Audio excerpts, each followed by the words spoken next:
आधारभूता पराशक्ति तारा विविधे के जनार्दन आनंद बदलने विभिन्न की महाराज के परमकालीन जनार्दन श्रद्धा एवं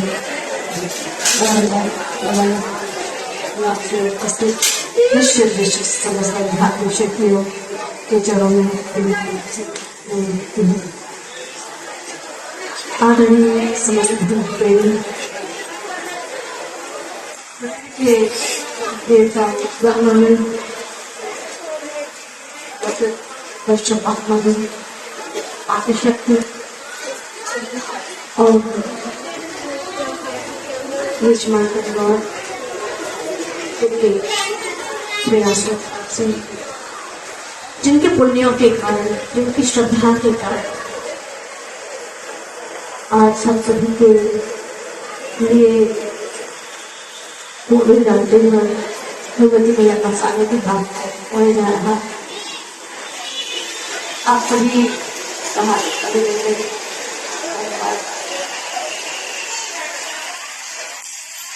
अनेक बार ऐसा प्रश्न आता है, जीवन क्या है? तो जो जीवन है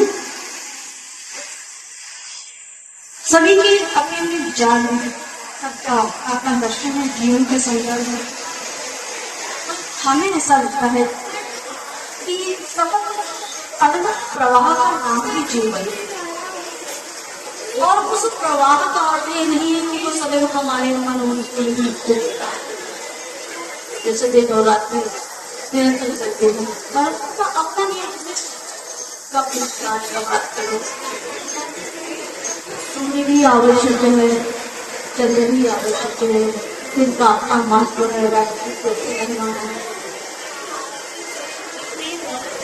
इसी प्रकार हमारे जीवन में भी अच्छा समय भी आता है, और होता क्या है कि जो बुरा समय आता है तो वो बहुत कैसा छूट जाता है, जो हमारे मानस पटल से चिंता पूर्वक से कहते हैं। हम हर सकता है समय का जब ये जो आज परिवार है नरेश भाई, वो हमारे शिष्य भी रहे हैं, अभी वो भले ही नहीं यहाँ दिखाई दे रहे हैं, ये कंप्लीट कर लो, उसके बाद मैं करवा दूंगा, ठीक है? उपस्थित भी पाए चाहिए उसका परिवार, जिन्होंने उनके संकल्प को नहीं भूला, फिर भी उन्होंने निश्चित किया था उनका ये संकल्प जागरण कराए। तो ये उनका परिवार ही उनका पुण्यों का ही फल है कि आप लोग देख रहे हो कि उन्होंने संकल्प को याद रखा, तो समय निकल जाता है और सब कुछ हो जाता है। तो और उससे उसके बाद यदि देखा जाए तो ऐसा नहीं कि भगवान जीवन में बहुत कुछ अच्छा भी होता है, और आज वो शुरू करके बेटी के विवाह के उपलक्ष्य में ये जागरण हो रहा है मैया का। तो भगवती मैया से भविष्य की मंगल कामना करती हूँ, प्रार्थना करती हूँ कि माँ मंगल शुभकामनाएं ठाकुर के जीवन को उज्जवल बनाए। अब हम चर्चा यही करते हैं, तो और एक क्रिया है आज, एक इत्तेफाक से होती है संयोग, बस ये प्रमोद भाई अनाउंस कर रहे थे अभी, तो उनकी पोती है आज, उसका जन्मदिन भी है, पता नहीं तिथि से की तारीख से है, तारीख से नहीं है, अगर तारीख से 28 फरवरी, तो बहुत अच्छा आपको भी हमारा बहुत बहुत आशीर्वाद।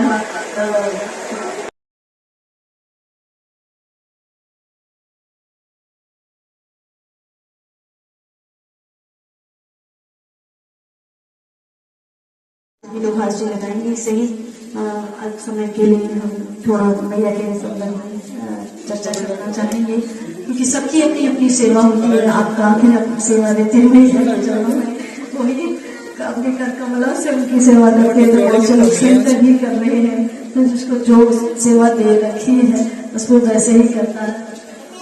जहाँ तक भगवती मैया के संदर्भ में यदि चर्चा करें तो प्राय एक महात्मा जी थे, बहुत बुजुर्ग थे, उनसे ये सुनते थे। और अब जब समझने का समय आया तो समझ में आता है कि हम लोग बिल्कुल ठीक कहते थे कि संसार में बहुत अवतार है, अवतार बहुत है, देवता भी है लेकिन, और सनातन में तो 33 कोटि देवी देवता कहे जाते हैं, उसमें भी त्रिदेव प्रमुख माने गए हैं। किंतु जहां तक मैया का प्रश्न है तो जितने भी देवता है उनका कोई ना कोई कारण है। किसी ने उनको किसी कारण से जन्म दिया, किसी ने उनको कैसे प्रकट किया, उनके पीछे कारण है। पर भगवती मैया जो है ना रहित है, वो सबके कारण स्वरूप है। आपने संसार में सुना होगा ना कि माता ही सबको जन्म देती है, फिर चाहे कृषि भी पर माँ ही सबके जन्म के कारण होती है। पर ऐसा कभी नहीं सुना होगा कि कोई माँ के जन्म का कारण होगा। तो जहां तक भगवती परात्मा है, वो तीनों देवों की, अभी कोई चर्चा कर रहा था मुझे किसी कारण पर, चले गए वो यजमान, कह रहे थे कि मैया पार्टनरशिप की बात कर रहे थे मैया के लिए कि भाई अपने व्यवसाय में पार्टनरशिप। तो हमने उनको ये कहा कि पार्टनरशिप तो रखना पर मिनिमम रखना, ताकि जब मैक्सिमम आपके पास प्रॉफिट हो तब आपके मन में बेईमानी न हो। तो इसलिए मिनिमम रखना। और क्योंकि आरंभ में तो हम संघर्ष कर लेते हैं, बाद में बड़ी समस्या होती है। तो वो कह रहे थे कि नहीं, आज तक हमसे ऐसा हुआ नहीं, हम करेंगे नहीं। तो हमारे शास्त्र इस बात के प्रमाण है कि जो भगवती है ना, ये स्वयं ही माया स्वरूप है। तो ये बड़े बड़े ब्रह्मा विष्णु शिव जैसे देवों को भी अपनी माया की अधीन कर लेती है, मोह में डाल देती है। तो एक साधारण मनुष्य ये दावा नहीं कर सकता कि उसे कभी मोह होगा, ये तो उनकी माया है। तभी तो एक वैसे मैया के बहुत प्रसंग है, लेकिन आप उनमें विशेष प्रसंग जो मधुकैटभ वाला प्रसंग है कि जो मधुकैटभ के भगवान जब एकारण में शेषशैया पर शयन कर रहे थे, जो जगत के पालक हैं, संरक्षक हैं भगवान विष्णु, वो जब एकारण जल में शेष नाग को शैया लगाकर शयन कर रहे थे, उस समय भगवान ने योग निद्रा का आश्रय लिया था। जब सब कुछ लुप्त हो जाता है कल्प के अंत में, तो भगवान को जिन्हें कभी आवश्यकता ही नहीं पड़ती है विश्राम की, वो भी योग निद्रा का आश्रय लेकर जब सब शून्य हो जाता है तो विश्राम करने चले जाते हैं। उस समय विष्णु कर्ण मनोद्भूत हो, भगवान विष्णु के कान के मैल से मधुकैटभ नामक 2 राक्षस उत्पन्न होते हैं। और जैसे ही वो उत्पन्न होते हैं, उन्होंने क्या किया, उत्पन्न होते ही उनकी दृष्टि ब्रह्मा जी के ऊपर पड़ी, क्योंकि वहां पर कोई और था नहीं, भगवान विष्णु सो रहे थे, ब्रह्मा जी नाभि के कमल पर आसीन थे। तो बस उन्होंने ब्रह्मा जी को देखा और लक्ष्य कर लिया ब्रह्मा जी को। ब्रह्मा जी ने देखा कि भगवान तो जो रक्षक हैं वो शयन कर रहे हैं और ये असुर मेरी ओर चले आ रहे हैं शीघ्रता पूर्वक। तो ब्रह्मा जी यद्यपि वो सर्वशक्तिमान है, तथापि संहार उनका कार्य नहीं है, इसलिए वो संहार वाला काम नहीं करते हैं। और ब्रह्मा जी संहार कर नहीं सकते और विष्णु भगवान शयन कर रहे हैं। तो इस स्थिति में इन मधुकैटभ का विनाश कौन करेगा? इसलिए उन्होंने भगवती योग माया की स्तुति करना आरंभ की। वो कौन सी भगवती योग माया? जिसका आश्रय लेकर भगवान शयन कर रहे थे निद्रा के रूप में, जो भगवती का रूप है, जो भगवान विष्णु की ही शक्ति कहलाती है। विष्णु शक्ति पराप्रवक्ता क्षेत्र व्याख्या, वो भगवान विष्णु की ही शक्ति है। तो जैसे ही भगवान विष्णु की, और यहाँ पर जब कहा है तो एवं स्तुता पदा यदि तामसी तत्व, जो तमोगुण की अधिष्ठात्री है, किसकी आराधना की, किसकी उन्होंने प्रशंसा की? जो तमोगुण की अधिष्ठात्री है। तमोगुण से ही तो आलस्य उत्पन्न होता है, तमोगुण से ही निद्रा आती है। जहां तमोगुण की प्रधानता होती है व्यक्ति में आलस्य आ जाता है। तो उन भगवती का उन्होंने प्रार्थना करना स्तुति करना आरंभ की, तो तभी ब्रह्मा जी की स्तुति के द्वारा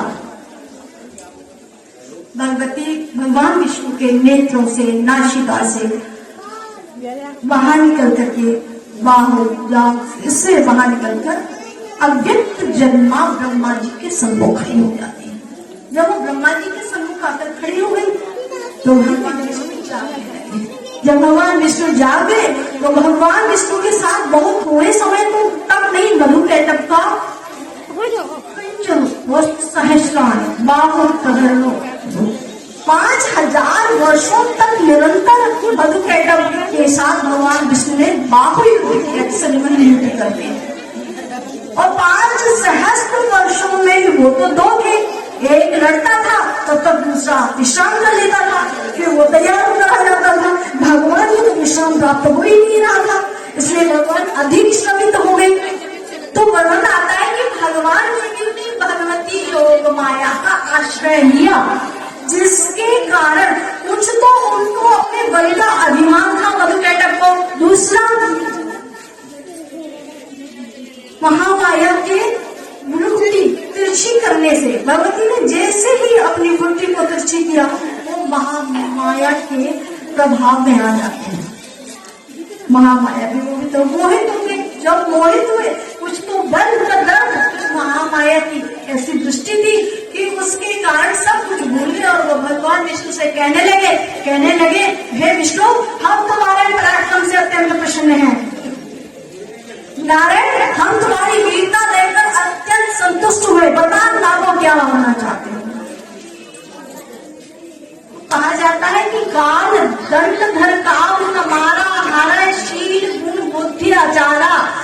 यमराज हाथ में दंड लेकर किसी को मारने नहीं आते हैं। जब व्यक्ति का बुरा समय आता है तो उसकी बुद्धि विपरीत कर देते हैं और वो स्वयं ही गोविंदारे न हो रहा। संसार को देने वाला है, वो कह रहा है कि मुझसे मांगो क्या मांगना चाहते हो। तो भगवान ने कहा सर्वत्र बड़े बनने से काम नहीं चलता है, ये देने तैयार है तो देने में क्या हर्ज है। भगवान ने कहा ठीक है, लेना चाहते हो तो शीघ्रता पूर्वक मुझे वरदान दो कि तुम मेरे हाथों से अपनी मृत्यु स्वीकार कर।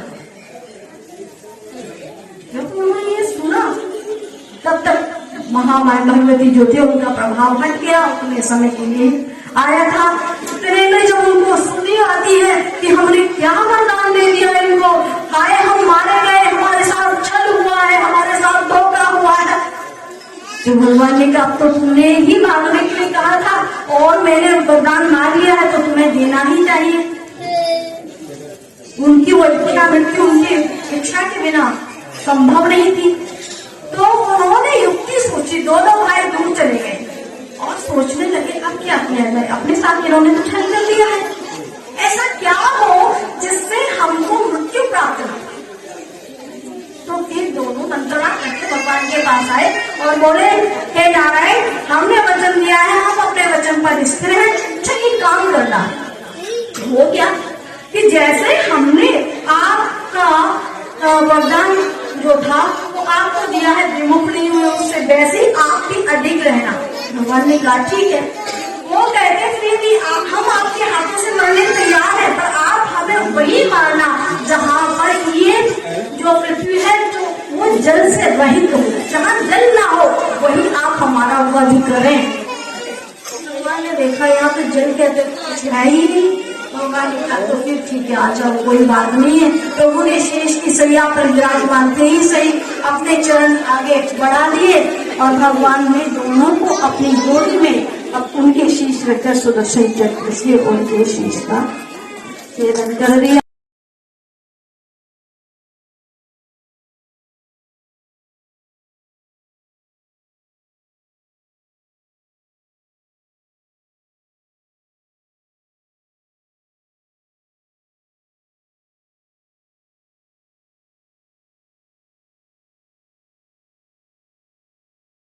संहार का कारण है वही भगवती संसार को उत्पन्न करती है, रक्षा करती है, अंत करती है। यहाँ तक कि मैं बहुत अधिक नहीं कहना चाहूंगी, जागरण का समय है और हम यहाँ उपस्थित हुए हैं।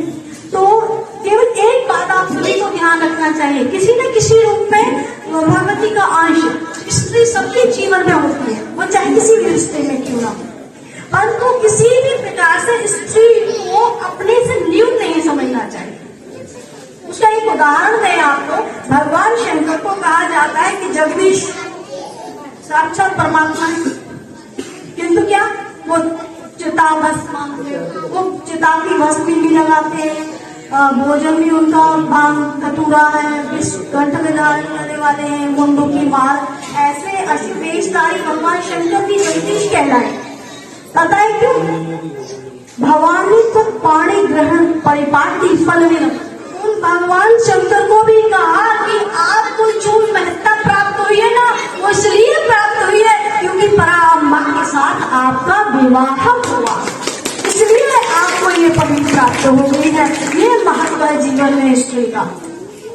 और एक साधारण सा उदाहरण दें, आज के समय में आप बड़ी बात तो छोड़िए, किसी के यहाँ पर किराए पर कमरा लेने की जाओगी ना, तो लोग पूछेंगे भाई फैमिली है भी नहीं आपके साथ, और पत्नी है तो भाई बताओ मैरिज सर्टिफिकेट दिखाओगी, तुम्हारी पत्नी है जिसको साथ लेकर आप यहाँ पर मकान ले आए हो। तो समाज में प्रतिष्ठा भी स्त्री ही आपको प्रदान करती है, वही दिलाती है। इसलिए मेरा ऐसा आप सभी से निवेदन है कि लक्ष्मी है तो घर में उसका आदर वैसा ही होना चाहिए। भगवती मैया की कृपा आप सब पर बनी रहे, आपका स्नेह आपका प्रेम भगवती मैया के चरणों में ऐसा ही बना रहे, ऐसी शुभकामनाएं आप सभी के लिए और विशेषकर परिवार के नववधू के लिए।